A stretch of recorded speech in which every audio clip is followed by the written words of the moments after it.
Ang pagpapatawad. Gaano nga ba kahalaga ito? Nagmakaawa si Esau, nabasbasan din siya. Henesis 27:30-45. Pagkatapos basbasan ni Isaac si Jacob, lumakad agad si Jacob. Kaalis lang niya ay dumating naman agad si Esau mula sa pangangaso. Nagluto rin siya ng masarap na pagkain at dinala niya sa kanyang ama. Sinabi niya, "Ama, bumangon po kayo at kumain ng pinangaso ko para mabasbasan po ninyo ako." Nagtanong si Isaac sa kanya, "Sino ka?" Sumagot siya, "Ako po si Esau, ang panganay niyong anak." Nang marinig ito ni Isaac, nanginig siya at sinabi, "Sino kaya ang unang nangaso at nagdala rito sa akin ng pagkain? Katatapos ko lang kainin iyon nang dumating ka. Ibinigay ko na sa kanya ang aking basbas at hindi ko na iyon mababawi." Pagkarinig nito ni Esau, labis siyang tumangis. Sinabi niya, "Ama, basbasan niyo rin po ako." Pero sumagot si Isaac, "Niloko ako ng nakababatang kapatid mo at nakuha na niya ang basbas ko na para sana sa iyo." Sinabi ni Esau, "Pangalawang beses na ito na niloko niya ako. Kaya pala Jacob ang pangalan niya. Kinuha na niya ang karapatan ko bilang panganay at ngayon, kinuha pa niya ang basbas na para sa akin." Pagkatapos nagtanong siya, "Ama, wala na po bang natitirang basbas na para sa akin?" Sumagot si Isaac, "Ginawa ko na siya na maging iyong amo at ginawa ko rin ang lahat ng kamag-anak niya na maging mga alipin niya. Ibinigay ko na sa kanya ang saganang pagkain at inumin. Kaya ano pa ang maibibigay ko para sa iyo, anak?" Nagmakaawa pa si Esau sa kanyang ama. "Ama, wala na po bang kahit isang basbas? Basbasan niyo rin po ako." At patuloy ang kanyang pagtangis. Sinabi ni Isaac sa kanya, "Hindi aani ng sagana ang lupaing titirhan mo at palagi itong walang hamog na biyaya ng Diyos. Palagi kang makikipaglaban at maglilingkod ka sa iyong kapatid. Pero kung lalaban ka sa kanya, makakalaya ka sa kanyang kapangyarihan." Kinapuutan ni Esau si Jacob dahil sa basbas na ibinigay ng kanyang ama kay Jacob. Sinabi ni Esau sa kanyang sarili, "Malapit nang mamatay si ama. Kapag namatay na siya, papatayin ko si Jacob." Pero nabalitaan ni Rebeka ang balak ni Esau, kaya ipinatawag niya si Jacob at sinabi, "Ang kuya mong si Esau ay balak kang patayin para mawala ang galit niya sa iyo. Kaya makinig ka sa sasabihin ko. Tumakas ka at pumunta sa Haran, doon sa kapatid kong si Laban. Doon ka muna hanggang mawala ang galit ng iyong kuya at makalimutan na niya ang iyong ginawa sa kanya. Ipapasundo na lang kita roon kapag hindi na siya galit sa iyo. Hindi ko hahayaang mawala kayong dalawa sa akin. Baka isang araw magpatayan kayo." Ang pagkikita ni Esau at ni Jacob. Ngayon, tumanaw si Jacob. Nakita niya si Esau na paparating kasama ang 400 lalaki. Kaya tinipon niya ang mga anak niya sa kani-kanilang ina. At pag-alis nila, pinauna niya ang 2 aliping babae at ang mga anak nila. Sumunod si Leah at ang mga anak niya, at si Raquel at ang anak niyang si Jose. Si Jacob ay nasa unahan nilang lahat at halos ilang beses siyang yumukod habang papalapit siya sa kanyang kapatid. Pero tumakbo si Esau para salubungin siya. Niyakap siya ni Esau at hinagkan at tumangis silang dalawa. Nang makita ni Esau ang mga babae at ang mga bata, tinanong niya si Jacob, "Sino ang mga kasama mong iyan?" Sumagot si Jacob, "Sila ang aking mga anak na ibinigay sa akin ng Diyos dahil sa kanyang awa. Lumapit agad kay Esau ang dalawang alipin na babae at ang mga anak nila, at yumukod sila bilang paggalang sa kanya. Sumunod din si Leah at ang mga anak niya at yumukod. Ang huling lumapit at yumukod ay si Jose at ang ina niyang si Raquel. Nagtanong pa si Esau kay Jacob, "Ano ba ang ibig sabihin ng mga grupo ng hayop na nasa lubong ko?" Sinabi ni Jacob, "Regalo ko iyon sa iyo para tanggapin mo ako." Pero sumagot si Esau, "Marami na ang ari-arian ko, kaya sa iyo na lang iyon." Pero nagpumilit si Jacob, "Sige na, tanggapin mo na iyon. Kung totoong pinatawad mo na ako, tanggapin mo na ang regalo ko sa iyo, sapagkat nakita ko ang mukha ng Diyos sa iyo, ngayong pinatawad mo na ako. Tanggapin mo na ang regalo ko sa iyo dahil napakabuti ng Diyos sa akin at hindi ako nagkulang sa mga pangangailangan ko." Pinilit ni Jacob si Esau hanggang tanggapin na ni Esau ang mga regalo niya. Pagkatapos, sinabi ni Esau, "Halika na, sabay na tayong umalis."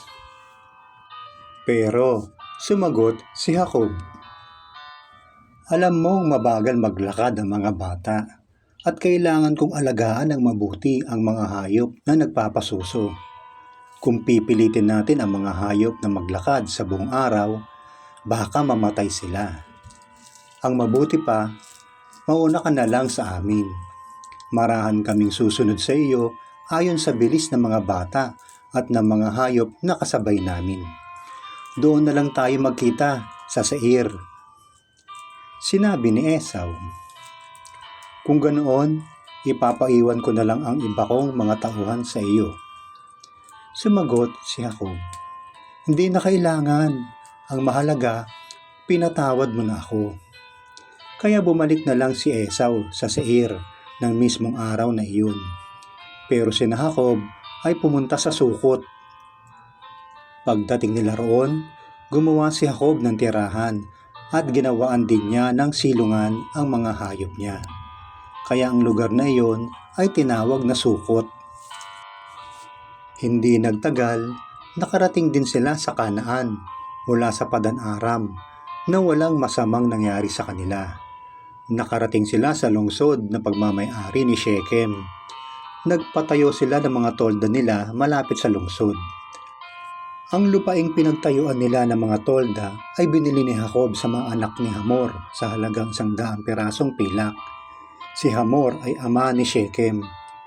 Gumawa si Jacob ng altar na pinangalanan niyang El Elohe Israel. Iyan ang kwento tungkol sa pagpapatawad na ibinigay ni Esau sa kanyang kapatid na si Jacob.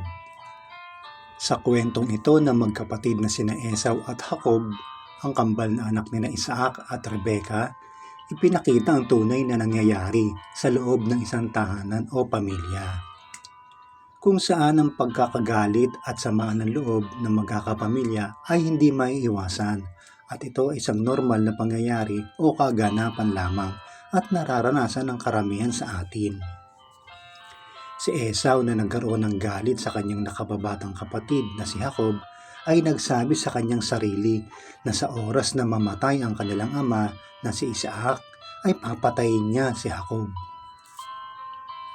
Isa itong mabigat na pagbabanta sa buhay ng sariling kapatid, at kung nangyaring napatay nga ni Esau si Jacob ay magkakaroon siya ng mabigat na pagkakasala sa Diyos, ngunit hindi naman ito pinahintulot ng Diyos na mangyari dahil may magandang plano ang Diyos para kay Jacob. Ganoon din naman kay Esau na kalaunan ay naging ama pa ng mga lahi ng Edomita. Ito ang sinasabi sa Leviticus 19:17 hanggang 18. "Huwag ninyong kapupuutan ang inyong kapwa. Paalalahanan ninyo siya kung siya'y nagkasala para kayo'y walang panagutan. Huwag kayong gumanti ng masama o magtatanim ng galit sa inyong kapwa, kundi mahalin ninyo siya gaya ng inyong sarili. Ako ang Panginoon." Ito naman ang sinasabi sa unang Juan 3:15. "Ang sinamang napopoot sa kanyang kapatid ay isang mamamatay tao. At alam ninyo na walang mamamatay tao ang may buhay na walang hanggan." Ito naman ang sinasabi sa Efeso 4:26-27. Kung magalit man kayo, huwag kayong magkasala at huwag niyong hayaan na lumipas ang araw na galit pa rin kayo. Huwag din niyong bigyan ng pagkakataon si Satanas. Ito naman ang nasa Efeso 4:31-32. Alisin niyo ang anumang samaan ng loob, galit, pag-aaway, pambubulyaw, paninira sa kapwa, pati na ang lahat ng uri ng masasamang hangarin. Sa halip, maging mabait kayo at maawain sa isa't isa at magpatawad kayo sa isa't isa, gaya ng pagpapatawad ng Diyos sa inyo dahil kay Kristo. Marami sa atin ang nakakapagsalita ng masasakit sa kapwa, panunumpa, pagbabanta, pagmumura at iba pa sa tuwing nagagalit. Ang iba'y ugaling manakit ng pisikal sa kapwa at ang iba ay pumapatay. Ngunit hindi yan ang gusto ng Diyos na gawin natin kung tayo'y magagalit. Utos ng Diyos na huwag tayo maghihiganti o gaganti ng kasamaan sa kapwa, lalong huwag tayo papatay. Dahil ang bawat isa ay nilikha ng Diyos at binigyan niya ng kalayaang mamuhay at gawin ang nais nila na kanilang kapakinabangan. Ito naman ang sinasabi sa kasulatan tungkol sa paghihiganti. Sabi sa Mateo 5:38-39. Narinig ninyo na sinabi noong una, mata sa mata, ngipin sa ngipin. Ngunit sinasabi ko sa inyo na huwag ninyong gantihan ng masama ang gumagawa sa inyo ng masama. Sa Roma 12:17-19 ito ang sinasabi. Huwag ninyong gantihan ng masama ang mga gumagawa sa inyo ng masama. Gawin ninyo ang mabuti sa paningin ng lahat. Hanggat maaari, mamuhay kayo ng mapayapa sa lahat ng tao. Mga minamahal, huwag kayong maghihiganti. Ipaubayan ninyo iyan sa Diyos. Sapagkat sinabi ng Panginoon sa kasulatan, ako ang maghihiganti, ako ang magpaparusa. Ito naman sa Hebreo 10:30. Sapagkat kilala natin ang Diyos na nagsabi, ako ang maghihiganti, ako ang magpaparusa. At mayroon ding nakasulat na ganito, hahatulan ng Panginoon ang mga taong sakop niya. Sa mga nasusulat na mga iyan sa kasulatan, tinuturuan tayo ng Diyos na maging mahinahon, mapagtimpi, maging matiisin, at mapagpatawad. Ito naman ang sinasabi tungkol sa pagpapatawad. Itong nasusulat sa Mateo 6:14-15.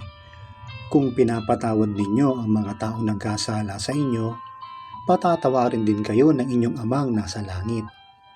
Ngunit kung hindi ninyo sila pinapatawad, hindi rin kayo patatawarin ng inyong ama. Ito naman ang nasusulat sa 2 Korinto 2:10-11. Kung pinatawad na ninyo ang taong nagkasala, pinatawad ko na rin siya. At kung nagpatawad man ako, saksi si Kristo na ginawa ko iyon alang-alang sa inyo.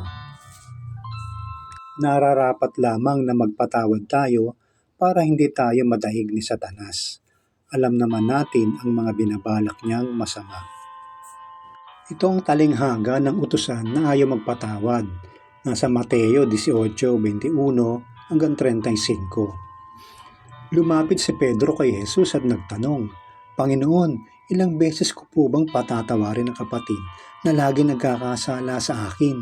7 beses po ba? Sumagot si Jesus, hindi lang 7 beses kundi 77 beses. Sapagkat ang paghahari ng Diyos ay maitutulad sa kwentong ito. May isang hari na nagpatawag sa mga alipin niya para singilin sa kanilang mga utang. Nang simulan na niya ang paniningil, dinala sa kanya ang isang alipin na nagkautang sa kanya ng milyon-milyon. Dahil hindi siya makabayad, inuutos ng hari na ipagbili siya bilang alipin, pati ang kanyang asawa at mga anak, at lahat ng ari-arian niya. Para mabayaran ang kanyang utang, nagmamakaawang lumuhod ang alipin iyon sa hari. Bigyan niyo po ako ng panahon at babayaran ko lahat ang utang ko. Naawa sa kanya ang hari, kaya pinatawad na lang siya sa kanyang utang at pinauwi. Pagkaalis ng aliping iyon, nakasalubong niya ang isang kapwa-alipin na nagkakautang sa kanya ng kaunting halaga. Sinunggaban niya ito at sinakal, sabay sabi, "Bayaran mo ang utang mo sa akin." Lumuhod ang kapwa niya alipin at nagmakaawa. "Bigyan mo pa ako ng panahon at babayaran kita." Pero hindi siya pumayag. Sa halip, ipinakulong niya ang kapwa niya alipin hanggang sa makabayad ito. Nang makita ito ng iba pang utusan, sumama ang loob nila. Kaya pumunta sila sa hari at isinumbong ang lahat ng nangyari. Ipinatawag ng hari ang alipin at sinabi sa kanya, "Napakasama mong utusan, pinatawad kita sa utang mo dahil nagmakaawa ka sa akin. Di ba dapat naawa ka rin sa kapwa mo alipin gaya ng pagkaawa ko sa iyo?" Sa galit ng hari, pinakulong niya ang alipin hanggang sa mabayaran nito ang lahat ng utang niya. Ganyan din ang gagawin ng inyong amang nasa langit kung hindi kayo magpapatawad ng lubos sa inyong kapwa. Iyan po ang kwentong puno ng aral tungkol sa pagpapatawad. Ang pagpapatawad ni Esau sa kapatid niyang si Jacob. Sa ating pagpapatawad, napapalaganap natin ang kapayapaan. Natutulungan natin ang ating sarili na mapatawad din ng Diyos dahil tayo rin naman ay nakakagawa ng mga pagkakamali sa kapwa natin na siyang nagiging dahilan para magalit sila sa atin. Higit sa lahat, sa ating pagpapatawad sa ating kapwa, nagiging matuwid tayo sa Panginoon na sa Kanya tayong lahat ng mga mananampalataya ay tumatawag. At ito po ang sinasabi sa Salmo 11:7. Dahil ang Panginoon ay matuwid at iniibig niya ang katuwiran, kaya ang mga namumuhay ng matuwid ay makakalapit sa Kanya. Hanggang dito na lamang po at naway kinapulutan natin ng aral ang kwentong ito tungkol sa pagpapatawad kung saan ito ang ating ika-6 na paksa. Ang lahat ng kapurihan, karangalan, kapangyarihan at pasasalamat ay sa Diyos lamang. Amen. Muli po, ako po si Brad Mel na inyong lingkod dito sa Samba. Salita'y alalahanin, magandang balita ang kinin. Purihin ang Diyos magpakailanman. Maraming salamat po sa inyong lahat.